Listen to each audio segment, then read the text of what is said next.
The heavy canvas strap of my duffel bag dug into my shoulder, but I didn't care. I dropped the bag onto the hardwood floor of the hallway with a loud thud that echoed through the silent house. The smell of campfire smoke, pine needles, and stale lake water still clung to my hair and clothes, a comforting, earthy reminder of the last 2 weeks away at summer camp. It had been the best 2 weeks of my summer, but as I stood there in the entryway, I realized how much I had missed the familiar rhythm of my home. Usually, that rhythm started the second the front door opened. It started with a scramble of claws against the floorboards, a happy whine, and a golden blur of fur tackling me. "Barnaby, boy, I'm home," I called out, bending my knees to brace for the impact of 80 pounds of pure love. I waited for the click-clack of his paws. I waited for the wet nose to shove into my hand. But there was absolutely nothing, just a heavy, suffocating silence that seemed to press against my eardrums. A cold knot of dread formed instantly in the pit of my stomach, tight and hard. Barnaby never missed a greeting. Even when he was asleep, the sound of the door woke him up. I walked slowly into the living room, my heart pounding a frantic, uneven rhythm against my ribs. My stepmother, Petra, was lounging comfortably on her brand-new, cream-colored velvet sofa. She was scrolling aimlessly on her phone with a bored expression, looking like she hadn't moved in hours. My father, Thatcher, was sitting in his armchair, staring blankly at the TV, looking smaller and more tired than I remembered. "Where is he?" I asked, my voice trembling slightly. The silence in the room was deafening. Petra didn't even look up from her screen. She flicked a perfectly manicured nail against the glass. "Oh, the dog. I rehomed him while you were gone. His shedding was ruining the aesthetic of the new furniture. Plus, he smelled like wet beast." My name is Indy. Barnaby was the last gift my late mother gave me before she died. And while I was away for 2 weeks, my stepmother sold him like a piece of used furniture. I felt like all the oxygen had been sucked out of the room in a single second. My chest tightened as if a giant hand were squeezing my lungs, and my hands started to shake uncontrollably at my sides. "Rehomed," I choked out, the word tasting like poison on my tongue. "He's family. He isn't a piece of decor you can just swap out because it doesn't match the drapes. You can't just sell my dog." "I can and I did," Petra said, finally lifting her eyes to look at me. Her gaze was cold, dead, and utterly devoid of empathy. She looked at me not like a daughter or even a human being, but like a stain on her pristine carpet that she couldn't wait to scrub out. "It's my house, Indy. I make the rules. And I decided I was done picking up hair every single day." She shifted slightly, reaching into the strap of her bra, and pulled out a crumpled, single $50 bill. She flicked it onto the coffee table with a dismissive gesture, watching it flutter down like a dead leaf. "Here," she sneered, curling her lip. "That's what I got for him. Take it and go buy a goldfish. They don't shed and they don't bark." She turned back to her phone, dismissing me entirely as if the conversation were over. "Thatcher, tell her to stop crying. It's annoying and I have a headache." I stared at the money, then at her. The cruelty was so casual, so everyday for her, that it was terrifying. She had ripped my heart out and offered me $50 as a bandage. I turned to my dad, desperation clawing at my throat. He was my last hope, the only person in this room who could possibly fix this nightmare. He had bought Barnaby with my mom.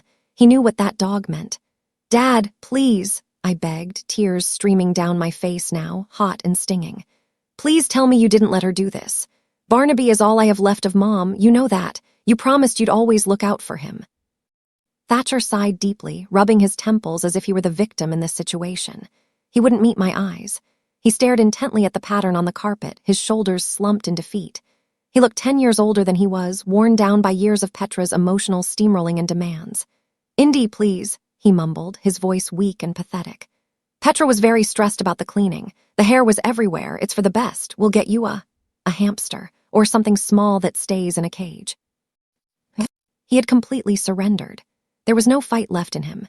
He had watched his wife sell his daughter's dog, his late wife's gift, and he had done absolutely nothing to stop it because he was too afraid of an argument. The realization hit me harder than the loss of the dog. I was completely alone in this house. My father wasn't going to save me. If I wanted justice, or if I ever wanted to see my dog again, I was going to have to do it myself. I ran to my room and slammed the door, engaging the lock with a sharp, metallic click. I slid down against the wood, burying my face in my hands. But I didn't cry. Not really. The tears evaporated almost instantly, replaced by a burning, white-hot rage that sharpened my focus. Crying wouldn't bring Barnaby back. Action would. Petra thought she had one because she held the power in the house, but she underestimated how much I paid attention. I scrambled over to my desk and flipped open my laptop. Petra was cruel, yes, but she was also lazy and technically illiterate. She never cleared her browser history, and she used the same password for everything because she thought she was too smart to be hacked. I navigated to her email login page. I typed in the password I had seen her type 100 times. Petra 1, her name and the number 1, because she truly believed she was number 1 in the universe. Access granted. My fingers flew across the keyboard as I searched her sent folder for keywords, my heart hammering against my ribs. Dog, golden, retriever, sale, there it was. A thread from Craigslist started 3 days ago. I opened it and felt sick to my stomach. Subject, purebred golden for sale. $500 must go today. The listing described Barnaby as well-trained but unwanted. And the price tag wasn't $50. It was $500. She hadn't just sold my dog, she had lied about the price. She sold him for $500, threw a $50 at me to shut me up, and pocketed the $450 difference for herself. She likely spent it on a mani-pedi before I even got home. I scanned the email thread frantically, ignoring the bile rising in my throat. I needed a name. I needed a contact. I needed to know who had my boy. Finally, in the replies, I found the buyer. Her email signature read Solana. She had asked questions about Barnaby's health, his temperament, and his favorite toys. She sounded nice. She sounded like someone who actually wanted a dog, not someone looking for bait or something sinister. That gave me a glimmer of hope. I opened a new draft window. My hands were shaking so badly I had to backspace 3 times just to type my own name. I needed to write the most desperate, convincing email of my life. I needed to pour every ounce of my heartbreak into these words. Subject, please help. The golden retriever you bought. Dear Solana, my name is Indy. You recently bought a golden retriever named Barnaby from a woman named Petra. I need to tell you that Petra is my stepmother and she stole him while I was away at summer camp. Barnaby is my whole world. He was a gift from my mother before she passed away. I am not asking you to just give him back for free. I will pay you back every cent you spent. Please, I just need him home. I am heartbroken and terrified. I hit send and stared at the screen, praying to a universe that hadn't been very kind to me lately. I needed Solana to be a human being. I needed her to read that and feel my pain. The next hour was the longest of my life. I paced my room, checking my phone every 30 seconds. I couldn't sit still. I reorganized my desk, I watered my plants, I did anything to keep from screaming. Finally, a notification pinged. It was Solana. I held my breath as I opened the email. Attached was a photo of Barnaby sleeping peacefully on a colorful rug in a strange living room. Seeing him safe made me sob with relief, but the text of the email brought the anxiety rushing back. Hi, Indy, I am so sorry to hear this. He is a sweet dog, and my kids have already fallen in love with him. Look, I bought him legally. I have the messages and the receipt. I can't just hand him over and lose my money. However, I am a mother, and I can't imagine doing this to a child. If you can prove he was stolen, and if you can reimburse me the $500 I paid, plus the $200 vet checkup fee I just paid this morning to make sure he was healthy, I will give him back. But we leave for a family vacation in 48 hours. You need to come before then. $700. The number echoed in my head like a death sentence. I looked at the crumpled $50 bill Petra had thrown at me. I was $650 short. I had 2 days to come up with a fortune, or Barnaby would be gone forever. I grabbed the $50 bill and marched back downstairs. My fear was gone, replaced by a cold determination. I marched into the kitchen where Petra was blending a green smoothie, the noise grating on my nerves. I know you sold him for $500, Petra, I said, slamming the 50 onto the counter so hard her glass shook. I hacked your email. I saw the Craigslist thread. You lied to me. Give me the rest of the money. I found the buyer and I can buy him back, but I need the cash you stole. Petra didn't even flinch. She took a sip of her smoothie and laughed, a cruel, tinkling sound that made my skin crawl. Finders keepers, sweetie. You should be impressed I got that much for a used mutt, and that money is already spent. I booked a premium facial and a massage for tomorrow. It's non-refundable. You spent it, I screamed, my voice cracking. That's my dog, that's my money. How could you be this evil? It was my dog because he lived in my house, she countered smoothly, wiping a spot of green from her lip.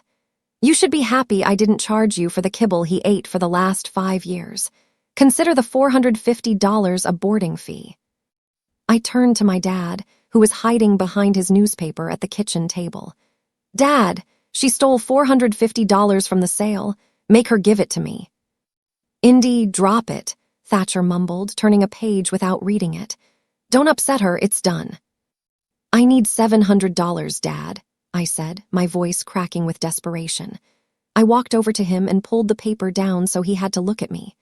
Solana, the buyer, paid for a vet visit too. I need to pay her back. Take it out of my college fund. I don't care. Just give me the money now and I'll never ask for anything again. I will sign whatever you want. Thatcher went pale. He lowered the newspaper completely, looking terrified. Petra cut in smoothly, stepping between us like a snake guarding its prey. Oh, honey, there is no college fund. I froze. What? Business has been slow, Petra lied, examining her fingernails with exaggerated interest. Your father has been having a hard time. We had to dip into the savings to pay the mortgage and keep the lights on. We're barely scraping by. She said this while wearing a brand new pair of red-bottomed Louboutin heels that I knew cost at least $800. She was wearing my college education on her feet. I looked at my dad, and his shame confirmed it. There was no mortgage issue. There was just Petra's shopping addiction and my father's inability to say no. They had robbed my future to fund her wardrobe. I walked back to my room in a daze. I felt numb. I needed $700 in less than 48 hours.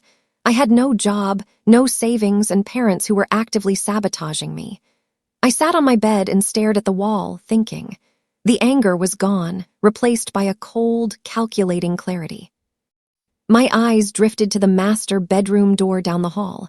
Petra called her walk-in closet the sanctuary. It was always locked. I was forbidden to enter. She spent hours in there, organizing her investments. Then I remembered something Petra had mentioned earlier while gloating. She was going to a wine-tasting weekend with her girlfriends the next morning. She would be gone for 2 days. And Thatcher? Thatcher was leaving for a business trip in Detroit in an hour. The house would be empty starting tomorrow morning. The gears in my head clicked into place. They took my dog. They took my college fund. They claimed they had no money, yet Petra walked around looking like a runway model. I didn't just want my dog back. I wanted justice. And I knew exactly where the money was hiding. It was sitting on shelves in the room next door. The next morning, I woke up early and waited. I heard the heavy front door close as Petra left to catch her Uber. She was wearing a beige designer trench coat and shouting into her phone about reservations, her voice shrill and excited. Don't burn the house down, she had sneered at me through my closed door before leaving. Thatcher had left the night before. The driveway was empty. The house was silent. I waited 10 minutes to be sure she wasn't coming back for a forgotten lipstick. Then I walked into the master bedroom. I stood before the door to the sanctuary. It was locked with a simple privacy lock, the kind you can pop with a specialized tool or a bathroom item. I pulled a bobby pin from my hair and peeled off the rubber tip with my teeth. I had watched enough YouTube tutorials to know how to do this. I inserted the pin into the small hole in the doorknob and pushed until I felt the spring catch. Click. The lock disengaged. I turned the handle and pushed the door open. I gasped. I knew Petra liked nice things. But I wasn't prepared for this. The closet was the size of my bedroom. It looked like a high-end luxury department store. Custom shelving lined every wall, illuminated by soft LED lighting that made everything sparkle. Rows of designer bags sat on glass shelves. Chanel, Gucci, Prada, Louis Vuitton. There were walls of shoes, color-coordinated and pristine, looking like they had never touched the ground. There were jackets with the price tags still on them, ranging from hundreds to thousands of dollars. This was where my college fund went. This was where the mortgage payments went. This was where Barnaby went. She had liquidated my future and my happiness to buy leather and silk. I didn't feel guilty about being in there. I didn't feel like I was invading her privacy. I felt like a liquidator entering a warehouse of stolen goods. These items belonged to me, paid for with my stolen life. I pulled out my phone and called my best friend, Zephyr. He was a tech genius and knew everything about online marketplaces. "Zephyr," I said, my voice steady. "Bring your DSLR camera, your ring light, and your laptop. Come over now. We have work to do." "What's going on?" he asked, hearing the intensity in my voice. "We are running a liquidation sale," I said. "I need to raise $700 by tonight." Zephyr arrived 20 minutes later. When he saw the closet, his jaw dropped. We set up a staging area in the living room, clearing off the coffee table. I wasn't going to steal these items in the traditional sense. Stealing is taking something that isn't yours. In my mind, I was simply reclaiming the assets that had been purchased with my money. I was going to rehome them, just like she rehomed Barnaby. I moved through the closet like a shark. I needed items that would move fast and sell for high prices instantly. I didn't care about getting market value. I cared about speed. I grabbed a limited edition Hermes Birkin bag sitting on the top shelf. I knew she didn't have the resale certificate, but it was authentic. I grabbed 3 pairs of Jimmy Choo heels that had clearly never touched pavement. I grabbed a vintage Chanel flap bag that looked brand new. I pulled up the eBay sold listings on my phone to check prices. The Birkin alone could sell for $10,000 if we waited for the right buyer. But I didn't have time. I needed cash now. I didn't need to maximize profit. I needed speed. "We priced them to sell," I told Zephyr. "Flash sale prices. Prices so low people will think they're crazy to pass it up." I decided to grab more. If I was going to do this, I was going to do it right. I wanted enough to move out. I grabbed 10 more bags, clearing entire shelves. We sat at the kitchen table, laptops open. I created a new eBay account with the username, Karma Closet. We worked in a frenzy. Zephyr took beautiful, high-resolution photos of the bags, capturing the stitching, the logos, and the serial numbers to prove authenticity. He made sure every scratch and every detail was visible so there could be no returns. I wrote the descriptions. Listing 1, authentic Chanel flap bag, black leather, retail $5,000, buy it now $800. Listing 2, Christian Louboutin red bottom heels, size 7, retail $900, buy it now $200. I put up 15 items in total. I added a note to every single listing in bold, red letters, emergency flash sale, owner Leaving town, everything must go today, immediate shipping. I looked at Zephyr. "Are you ready?" He nodded. "Hit list."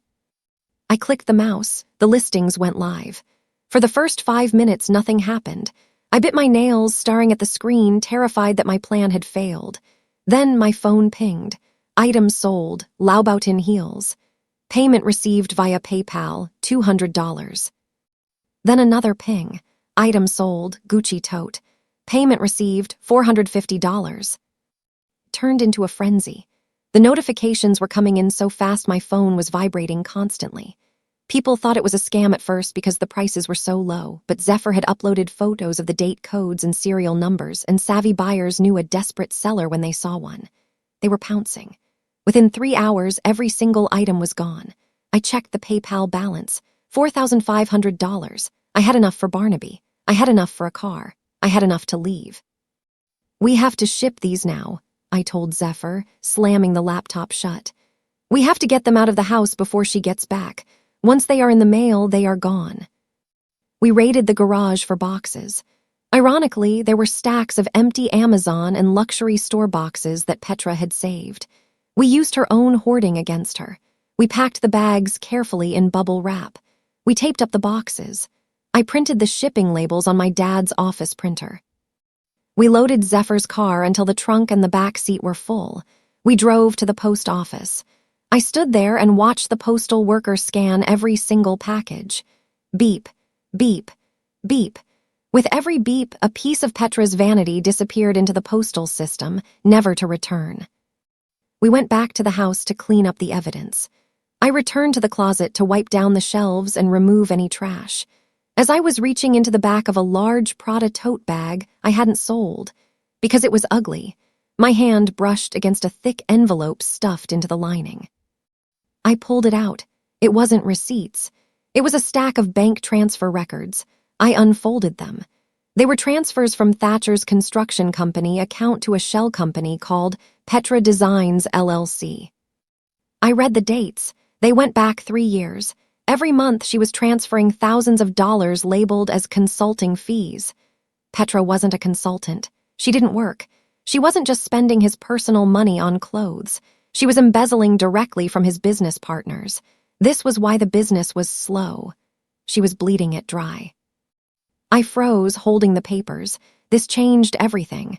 Selling her bags was a civil dispute. This was criminal fraud. This was jail time. Zephyr, take pictures of these, I ordered. High-res every single page. He snapped photos of every bank statement, every transfer record, and the incorporation papers for the fake company. I put the originals back in the ugly Prada bag exactly where I found them. I realized then that this wasn't just about getting my dog back anymore. This was my leverage. This was my shield. If she tried to come after me for the bags, I had the nuclear codes. This was my get-out-of-jail-free card. I stood in the doorway of the sanctuary and looked at my handiwork. One entire wall of the closet was completely bare, just rows of empty wire hangers dangling sadly. The shoe rack was decimated. It looked like a locust swarm had moved through Neiman Marcus. I felt a moment of panic. She was going to kill me. But then I remembered the silence in the hallway when I called for Barnaby. I remembered his empty bed. I reached into my pocket and pulled out the crumpled $50 bill Petra had thrown at me 2 days ago. I walked to the center of the closet. I placed a small, round goldfish bowl I had bought at the pet store on the floor. Inside was a bright orange plastic goldfish floating in water. I dropped the $50 bill into the bowl. I leaned a note against it. I rehomed your bags. The leather was ruining the aesthetic. Buy a goldfish. I transferred the money from PayPal to my personal bank account instantly. I texted Solana, I have the cash. I'm coming now. I drove to Solana's house, leaving Zephyr at the motel where we planned to stay. When I arrived, Solana looked skeptical. She stood in her doorway, arms crossed. Do you have it? I handed her a stack of crisp bills, $700. She counted it. She nodded. Then she smiled. He's in the backyard. She opened the door and a golden blur came charging at me. Barnaby tackled me onto the grass, licking my face, whining with pure joy. I buried my face in his fur, smelling the lavender shampoo Solana had used. He was safe. He was real. Thank you, I told Solana, crying into his neck. Thank you for keeping him safe. I didn't go back to the house. I couldn't. It wasn't safe anymore. I packed my car with my clothes, my laptop, and Barnaby's bed. I drove to the cheap motel where Zephyr was waiting. I sat on the bed, Barnaby at my feet, and sent a text to my father. I attached the photos of the bank records Zephyr had taken. Dad, I'm not coming home. Petra sold my dog, so I sold her bags to buy him back. But you need to check the ugly Prada bag in the closet. Ask Petra about Petra Designs LLC. You're being robbed, and it's not by me. I'm safe. Don't look for me. I turned off my phone. I hugged Barnaby. I waited for the storm. I wasn't there to see it, but I know exactly what happened because Thatcher left me a voicemail later. Petra came home late Sunday night, tipsy from wine tasting. She went upstairs to change out of her trench coat. Thatcher was downstairs in the kitchen, reading the documents I had texted him about, his face pale with rage. He heard a scream. It wasn't just a yell. It was a primal shriek that probably shattered the windows. I've been robbed. MYBAGS, MY shoes. Thatcher, call the police. She came running down the stairs, hysterical, hyperventilating. She thought a burglar had broken in. She didn't see the note or the goldfish bowl yet. She just saw the empty hangers and the ruin of her hoard. The police arrived within 20 minutes. Petra was packing the living room, screaming at the officers, blaming the cleaning lady, blaming the neighbors, demanding they dust for fingerprints. Then Thatcher walked in from the kitchen. He was holding the stack of papers from the Prada bag. He walked right past Petra and up to the police officer. "Officer," Thatcher said, his voice deadly calm. "There hasn't been a burglary, but I would like to report a crime." Petra stopped screaming. "What are you doing? Tell them about my bags." "I'm reporting grand larceny and embezzlement," Thatcher said, handing the papers to the cop. "My wife has stolen over $200,000 from my company." Petra's face went white. She looked from the papers to Thatcher, realizing her sanctuary hadn't just been looted, it had been exposed. My phone rang an hour later. I turned it on. It was Petra. I put it on speaker so Zephyr could hear. "You little brat," she screamed, her voice sounding ragged. "I know you did it. I found the goldfish. I'm pressing charges. I'll have you arrested for theft." "Go ahead," I said, my voice steady and calm. "I sold your personal property. You stole corporate funds and committed tax fraud. Which crime carries a longer sentence, Petra?" She went silent, her breathing heavy on the line. "And technically," I added, twisting the knife, "since you used Dad's stolen money to buy those bags in the first place, they were never legally yours. I just liquidated stolen assets to return value to the family. I think a judge would call it restitution." She slammed the phone down. It was the last time I ever spoke to her. Thatcher didn't press charges against me for the bags. He understood. He filed for divorce the next day, and he handed the embezzlement evidence to the district attorney. Petra was kicked out of the house. She left with nothing but the clothes on her back, literally, because I had sold everything else she owned. She is currently awaiting trial for fraud. I used the remaining $3,800 from the eBay sales to put a deposit on a pet-friendly studio apartment near the community college. I enrolled in classes for the fall. I sat on my cheap, second-hand sofa that smelled like thrift store detergent. Barnaby's heavy head rested on my lap, his tail thumping rhythmically against the floor. We didn't have designer velvet furniture. We didn't have a mansion. But we had each other, and we had peace. My name is Indy, and I got the last laugh.